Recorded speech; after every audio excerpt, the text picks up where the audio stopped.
In this game, Tal had sacrificed a piece quite early on in order to keep the opponent's king in the center and opening lines against it. It was in this position quite early on after Black's queen f5. Tal went knight takes f7 here, king takes f7. So this is the most dynamical solution. f3 and knight takes e5 and f takes e4, opening lines against the black king. Okay, let's have a look at the position 10 moves later. Here we see how White's attack has developed. The black king is still in the center, and here White played queen h3, introducing the leitmotif of this game, discovered check on the diagonal towards the black king on d7. Black blocked this diagonal with queen e6, also hitting the rook on c4, which is unprotected. And here Tal simply captured on f6. He simply captured on f6, and against this, Black has two defenses. He can take on c4, and he can also capture on f6. We shall have a look at both of these defenses. We will start with pawn takes f6, and the question now is, how did Tal conclude his attack here? How would you use this diagonal h3 to d7? What would you play?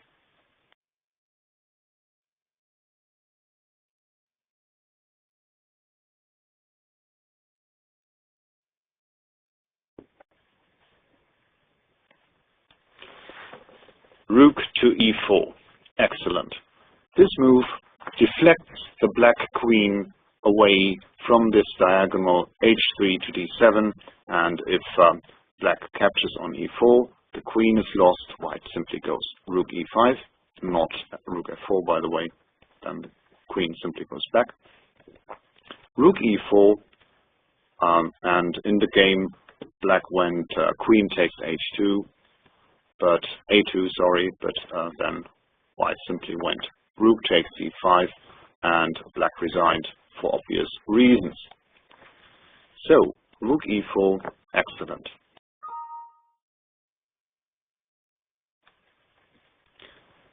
Okay, we have seen how the game went, how Tal decided the game after bishop takes f6, pawn takes f6, and now rook e4, attacking this queen on e7, and this queen can't maintain the blockade on this diagonal.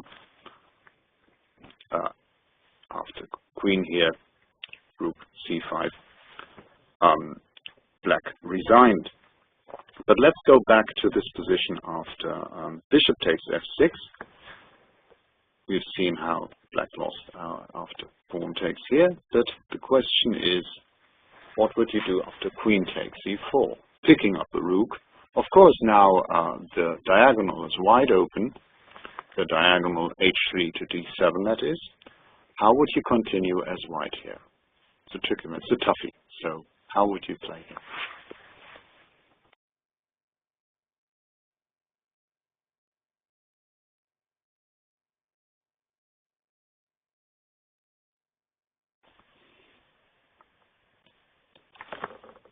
Splendid. This is great, great, great. If you've seen that, you're a genius. I didn't see that one. Bishop takes g7 decides the game in White's favor, and we shall see why.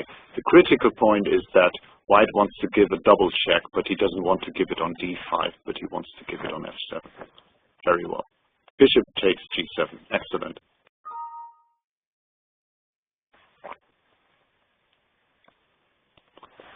Bishop takes g7 would have been Tal's incredible winning continuation. Also interesting here is rook d5, of course. Rook d5, the immediate double check, but the black king simply goes to c6 or c7. Doesn't make any difference. Queen d7 check, and now king here. And here White doesn't have a decisive continuation. After bishop d8 check, black, of course, must avoid this. But can capture this rook. Queen takes, and now again black must avoid king a6, queen to a5, checkmate. But he can return. He can just go back with the king to c6, and now white seems to have nothing better than this check and check again. So perpetual check with a draw. So this was rook d5. But bishop g7 really does the trick. White wants to give a double check on f7. So what can black do? White, by the way, after bishop g7, threatens the double check, and also he threatens simply to pick up this rook on h8 with material balance. And of course, a move like queen c1 is answered by rook f1, check, winning the queen. So black takes, and now comes this check on f7, this double check. So black must move the king, king to d6. If king c6, there comes check on d7, and queen takes b7, checkmate.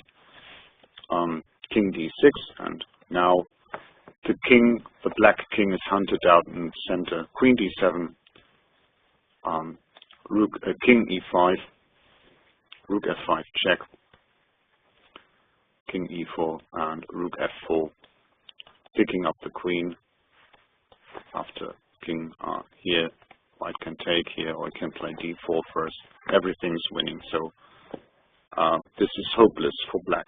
Bishop g7, and this is a point, an attacking point I find incredible, and you've seen it. Hopefully, this idea is just great, and it's typically Tal. I liked it very much.